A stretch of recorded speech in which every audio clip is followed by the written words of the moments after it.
नमस्ते, जय श्री कृष्णा, राधे राधे। नाच के गीत चुटकुला बहुत सुंदर है, पूरा सुनना, सब्सक्राइब कर देना। आप लोग को गीत सुनाती हूँ, शेयर भी कर देना। सासु झगड़ा जिन मचावा बलुआ लगवा कई दना। सासु झगड़ा जिन मचावा बलुआ लगवा कई दना। बलुआ लगवा कई दना। बलुआ लगवा कई दना। सासु झगड़ा जिन मचावा बलुआ लगवा कई दना। थरिया लैला लोटा लैला लैला बलुगा गरवा। थरिया लैला लोटा लैला लैला बलुगा गरवा। हमरे पापा कई दमदवा एवरिया कई दना। हमरे पापा कई दमदवा हमरे वरिया कई दना। सासु झगड़ा जिन मचावा बलुआ लगवा कई दना। सासु झगड़ा जिन मचावा बलुआ लगवा कई दना। बलुआ लगवा कई दना। हो लगवा कई दना। सासु झगड़ा जिन मचावा बलुआ लगवा कई दना। झुमका लैला हरवा लैला लैला बलु कंगनवा। हमरे पापा कई दमदवा हमरे वरिया कई दना।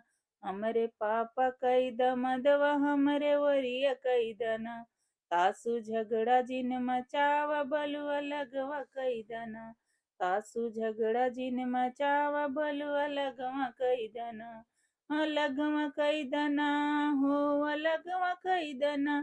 सासु झगड़ा जिन मचावा बलुआ लगवा कई दना। बेड लैला सोफा लैला लैला भलु अलमारिया। हाँ बेड लैला सोफा लैला लैला भलु अलमारी। अरे पापा कई दमदवा हमरे वरिया कई दना।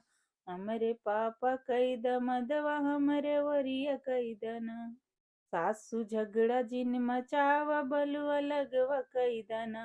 सासु झगड़ा जिन मचावा बलुआ लगवा कई दना। बलुआ लगवा कई दना। हो लगवा कई दना। सासु झगड़ा जिन मचावा बलुआ लगवा कई दना। ससुर लैला भसुर लैला देवर लैला ना। ससुर लैला भसुर लैला देवर लैला ना। हमरे पापा के दमदवा हमरे वरिया कई दना। हमरे पापा के दमदवा हमरे वरिया कई दना। सासु झगड़ा जिन मचावा बलुआ लगवा कई दना। सासु झगड़ा जिन मचावा बलुआ लगवा कई दना। बलुआ लगवा कई दना। हो लगवा कई दना। सासु झगड़ा जिन मचावा बलुआ लगवा कई दना।